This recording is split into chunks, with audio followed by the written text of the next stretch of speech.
먼저 내용 정리를 통해서 빈칸을 채우면서 여러분들의 핵심 내용을 정리하는 시간을 가져볼게요. 첫 번째, 생물의 특성은 크게 6가지로 구분된다고 했습니다. 첫 번째, 세포로 구성되어 있다. 즉, 모든 생명체는 구조적이고 기능적인 기본 단위인 세포로 구성되어 있다라고 했습니다. 자, 그 다음 빈칸이 있고 생명체에서 일어나는 모든 화학 반응이다. 예를 들어 광합성이나 음식물의 소화 또는 세포 호흡 등과 같은 것들이 있는데, 자, 이것을 그렇죠, 물질 대사라고 했죠. 자, 세 번째, 자극에 대한 반응을 합니다. 생물은 다양한 환경 변화를 자극으로 감지해서 적절히 반응을 하는데, 예로 빛의 세기에 따라서 동공의 크기가 달라지거나 무언가 물체가 날아왔을 때 피하거나 등을 통해서 자극에 대한 반응을 한다라고 했습니다. 또 외부 환경이 변하더라도 체내 상태를 일정하게 유지하는 항상성이 있다라고 했습니다. 예를 들어 더우면 땀을 흘리거나 추운 곳에 가면 몸을 떨면서 근육을 자극시켜서 열을 발생시키는 것에 해당이 되죠.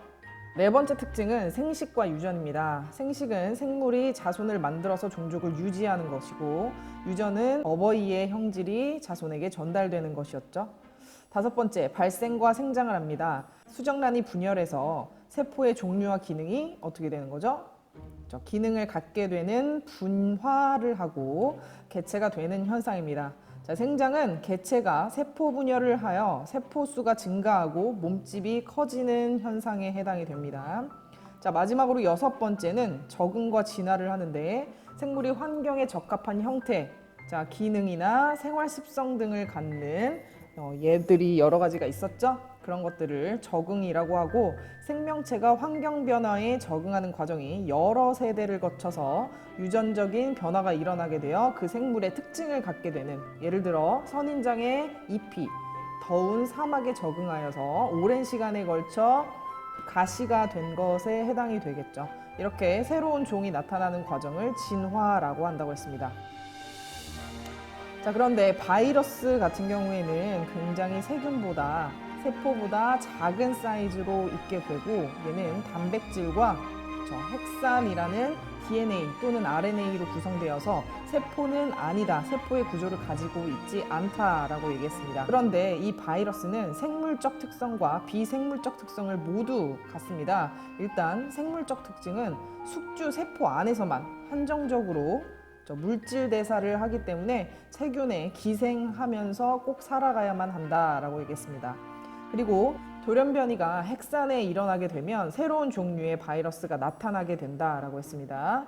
자, 그리고 비생물적 특징은 숙주 세포 밖에서는 생명활동을 하지 못하는 단백질 결정체로 존재하게 된다. 즉, 바이러스는 생물이 아니고 꼭 생물체에 기생해야지만 살아남을 수 있다라고 얘기했습니다. 생명과학의 특성으로는 첫 번째, 생명과학의 연구 대상은 생명 현상과 관련된 모든 단계가 연구 대상이라고 얘기했습니다. 왜냐하면 작은 단계에서 일어나지 않던 것이 모이게 되면 여러 가지 새로운 특징들을 갖게 되는데, 이런 것을 창발성이라고 얘기했었죠. 예를 들어 세포 하나가 할 수 없었던 것이 많이 모이게 되어서 심장을 뛰게 하거나 뇌에서 사고를 하는 것과 같은 새로운 특성을 갖게 된다라고 했었죠. 생명과학의 탐구 방법은 크게 두 가지로 구분할 수 있었는데, 먼저 수많은 관찰을 토대로 해서 자료를 수집하고 규칙성을 찾아내서 결론을 도출하는 탐구 방법, 귀납적 탐구 방법이 있다고 얘기했습니다.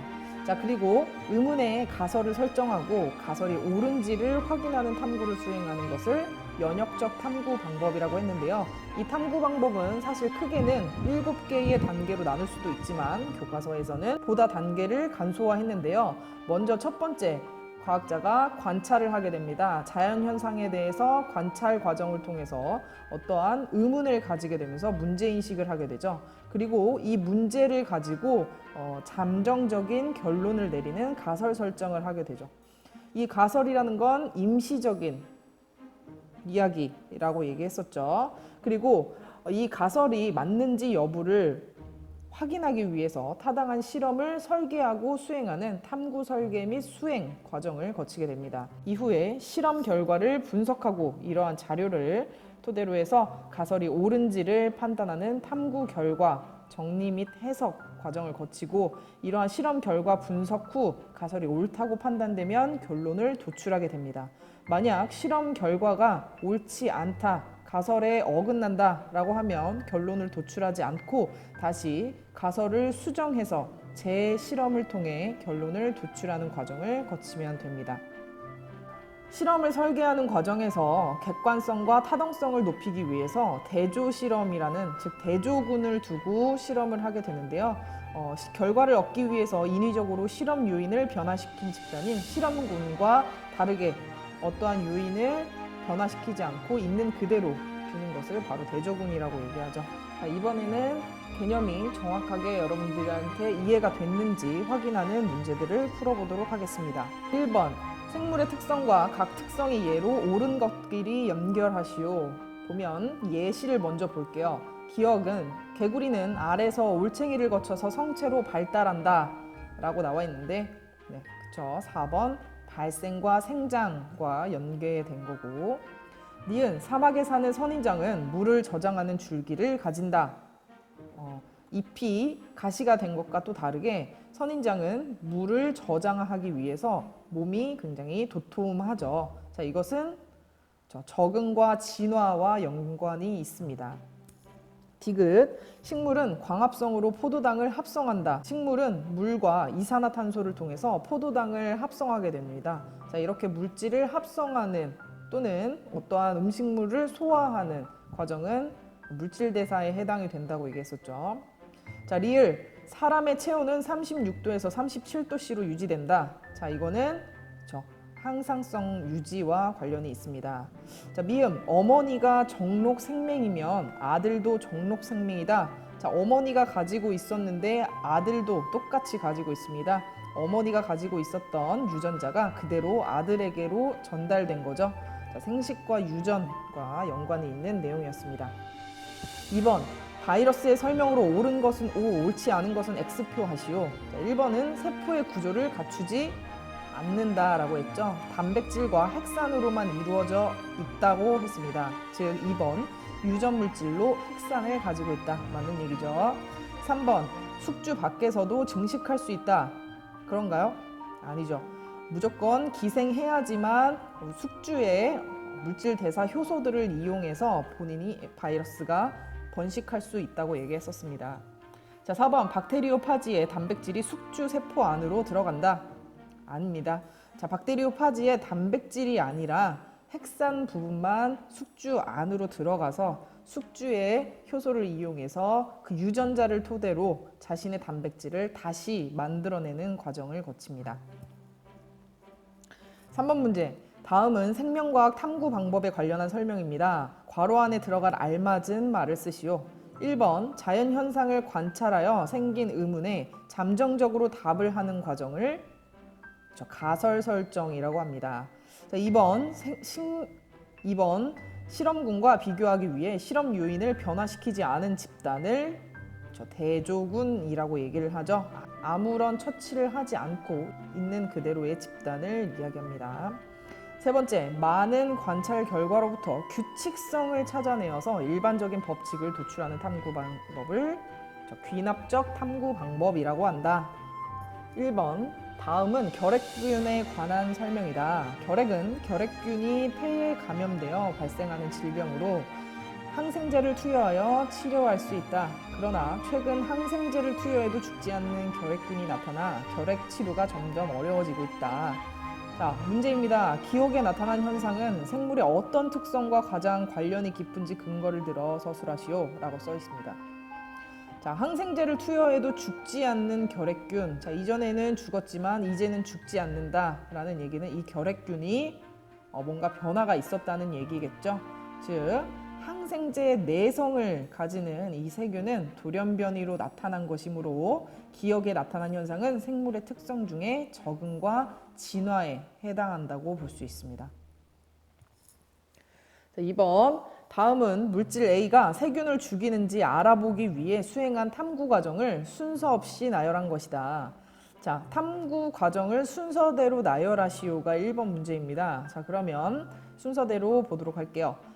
물질 A는 세균을 죽게 한다. 자, 어떤 명제죠. 자, 이것은 가설일 수도 있고 결론일 수도 있습니다.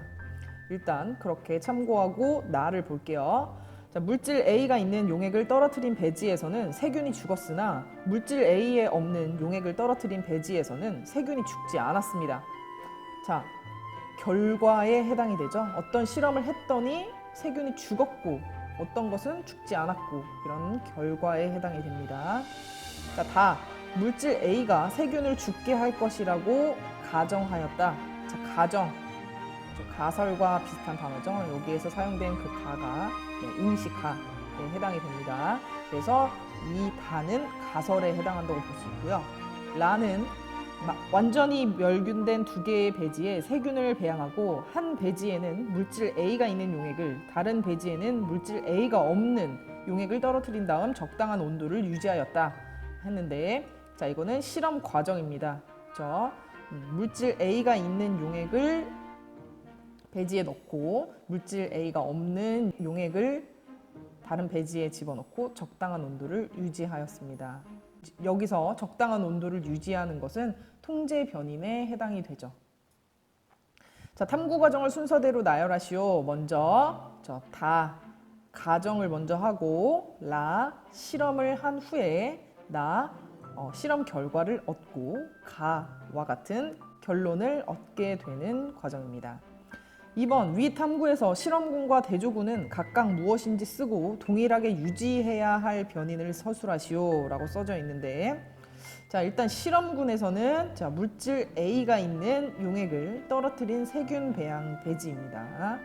그리고 대조군은 물질 A가 없는 용액을 떨어뜨린 세균 배양 배지이고요.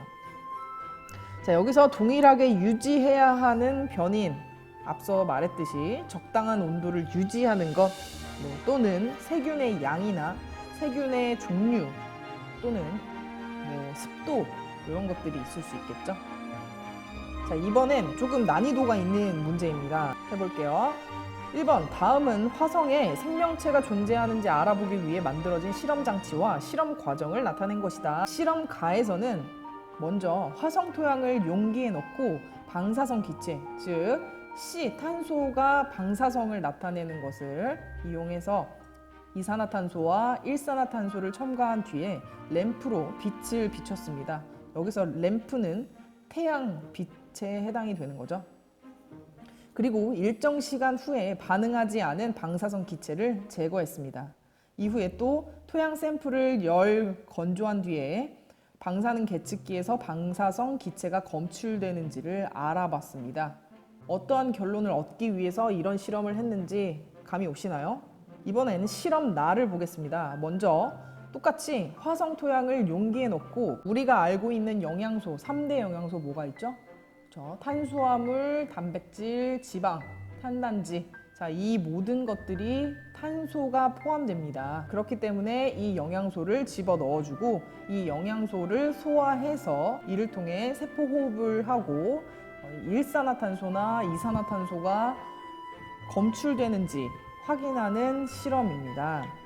먼저 실험 가와 나는 생물의 어떤 특성을 전제로 실험한 것인지 서술하시오 라는 문제에서 실험 가는 광합성을 하는지 알아보는 겁니다. 그리고 실험 나는 세포 호흡에 관한 실험이므로 모두 생물이 물질 대사를 한다는 것을 전제로 한 실험입니다. 두 번째, 실험 가와 나의 가설이 각각 무엇인지 쓰고 실험 가와 나의 결과, 방사능이 계측되지 않았다면 어떤 결론을 내릴 수 있는지 서술하시오 라고 했는데, 실험 가의 가설은 먼저 화성 토양에 광합성을 하는 생물이 만약에 있다면 방사성 기체를 이용하여 광합성 산물을 만들 것이다 라는 가설을 가질 수 있죠. 실험 나는 화성 토양에 만약 세포 호흡을 하는 생물이 있다면 방사성 영양소를 분해해서 방사성 기체를 방출할 것이다 라는 가설이라고 볼 수 있습니다. 만약 두 실험 모두 방사능이 계측되지 않았다면 화성 토양에는 광합성과 세포호흡과 같은 물질 대사를 하는 생물이 없다는 결론을 내릴 수 있습니다. 2번, 다음은 담배 모자이크병을 일으키는 병원체가 무엇인지 알아보는 실험의 일부이다 라면서 가나다 세 단계를 제시했는데요. 자, 문제에서 이 병원체가 무엇인지 각 실험 단계에서 알 수 있는 병원체의 특성을 바탕으로 하여 서술하시오 라고 했습니다. 먼저 가에서는 이 병원체는 세균보다 작다는 걸 알 수 있습니다. 먼저 가를 보겠습니다.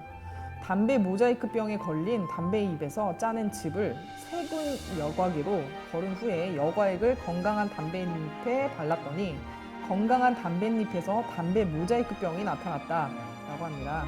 즉 세균 여과기를 통해서 세균을 이미 다 여과했는데도 불구하고 여과된 액을 건강한 담배잎에 발랐더니 또 담배 모자이크병이 나타났다는 얘기는 세균의 크기보다 훨씬 작은 사이즈의 병원체가 있다라는 결론을 얻을 수 있습니다. 자, 나에서 가의 여과액에서 핵산과 단백질로 구성된 병원체를 추출하였다라고 했는데, 자, 나에서는 세포가 아닌 핵산과 단백질로 구성된 물질임을 알 수 있습니다. 자, 나에서 추출한 병원체를 인공 배지에 넣었을 때는 전혀 증식하지 않았대요. 그렇지만 건강한 담뱃잎 세포가 있는 인공 배지에 넣었을 때는 대량으로 증식하는 것을 관찰하였는데, 자, 인공 배지에 아무것도 없을 때는 못 자랐고 인공 배지에 담뱃잎 세포가 있는 경우에 자랐습니다. 자, 이 말은 어떠한 생물체가 같이 있을 때 더 잘 살아남는다. 그래서 다에서 숙주 세포가 있을 때만 증식하는 것으로 보아서 이 병원체는 바이러스임을 알 수 있습니다. 마지막 문제. 다음은 파스테르가 탄저병 백신의 효과를 확인하는 과정을 나타낸 것이다. 그래서 19세기 말 프랑스에는 가축 전염병인 탄저병이 창궐하여 수많은 가축이 죽었는데, 탄저병은 탄저균에 감염되어 발열, 호흡곤란, 출혈 등이 발생하는 병입니다. 그 당시 파스테르는 탄저병 백신을 개발하였지만 수의사들은 백신의 효능을 믿지 않았습니다. 그들은 파스테르에게 백신의 효능을 공개적으로 증명할 것을 요구했고, 파스테르는 한 목장에서 사육된 나이와 체중이 같은 60마리의 양 가운데 10마리는 비교를 위해서 남겨두고 남은 50마리 가운데 25마리에게 같은 양의 백신을 접종하고 나머지 25마리에게는 백신을 접종하지 않았습니다. 2주 후에 파스테르는 양 50마리에게 독성이 강한 탄저균을 주사했죠. 이틀 후에 파스테르는 백신을 접종한 25마리의 양은 모두 살아있지만 백신을 접종하지 않은 25마리의 양 가운데 21마리가 죽은 것을 확인했습니다. 이 말은 백신이 효과가 있다라는 결론을 얻을 수 있죠.